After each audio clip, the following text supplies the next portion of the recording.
Welcome to Pet Talks! Ang lesson natin for today is about the J stages of cognitive development. Jean Piaget was a Swiss psychologist known for his work on child development. According to Jean Piaget, the principal goal of education is to create men who are capable of doing new things, not simply of repeating what other generations have done. Men who are creative, inventive, and discoveries. Ang cognitive theory of development ni Jean Piaget is truly a classic sa larangan ng educational psychology, or this theory fueled or sa iba pang panaliksiks or researches, and theories of development and learnings. It focused on how individual construct knowledge. Ibig sabihin, ang focus nito ay kung paano bumuo ng kaalaman ang isang individual. For example, it's Christmas.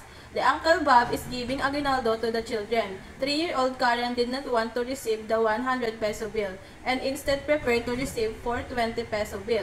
Her 10-year-old cousin were telling her it's better to get the 100 bill but they failed to convince her. So, why do you think did Karen prefer the 20 peso bill?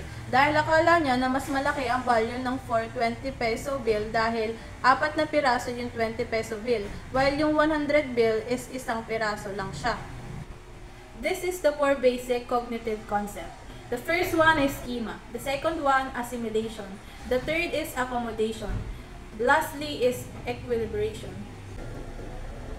Piaget used the term schema to refer to the cognitive structure by which individuals intellectually adapt to and organize their environment.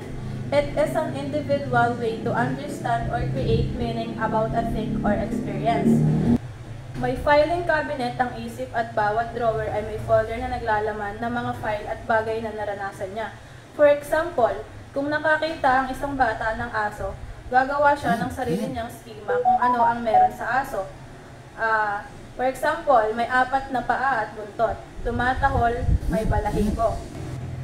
The child then put this description of a dog on file in his mind. When he sees another similar dog, hinuhugot niya ang file. So, dito na tayo sa next is assimilation. Nagkakaroon ng bagong information based sa kanyang nakikita. So, accommodation. Dito na nakakalikha ng bagong schema. For example, nakakita ang bata ng hayop. May similarities sa aso. Isipin niya na aso iyon since yun pa lamang ang nakikita niya. Tinatry niya na ipit sa schema niya na aso yung nakita niya. Tumatahol, then his mama explained, that's not a funny looking dog. That's a goat. The child creates new schema. He now adds a new file in his filing cabinet. Equilibration is achieving proper balance between assimilation and accommodation.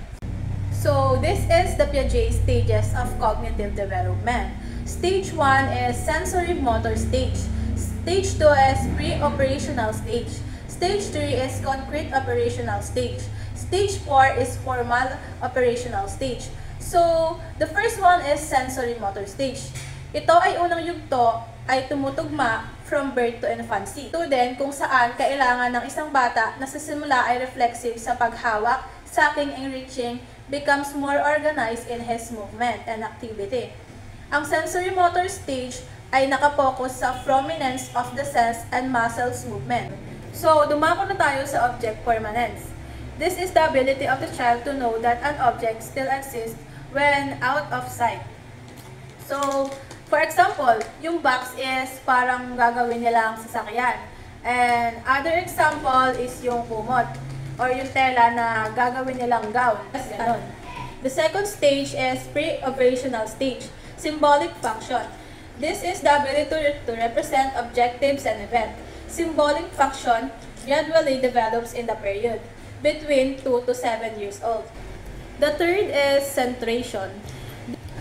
For example, kapag ang isang bata ay binigyan ng 2 magkaparehas na baso na may parehong dami ng tubig, sasabihin ng bata na parehas lamang yon. Kapag nilipat ang tubig sa mas mataas na baso at mas payat, maaaring sabihin ng bata na mas marami yung mas mataas na baso. Dito na natatapos ang ating lesson about Piaget stages of cognitive development.